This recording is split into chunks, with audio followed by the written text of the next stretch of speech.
the one area where Forge seemingly need to address every offseason is replacing a center back that leaves. Garvin Matusala left. Now there are reports that Dan Nimick is on the verge of signing with Forge FC.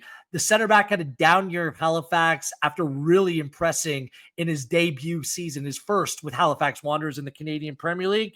How would the addition of a Dan Nimick reshape or help bolster potentially the Forge back line, Jordan Wilson?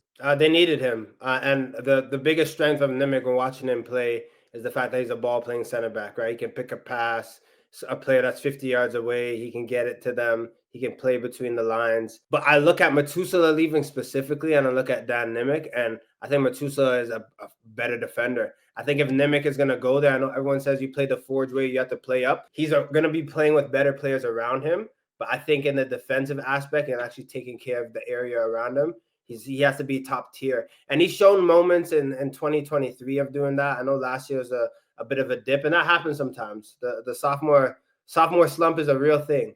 But now going to play for Forge, you're going to play CONCACAF Champions Cup, you have to make sure that you're ahead of the game, that you're reading situations. You make your job for your right back very easy.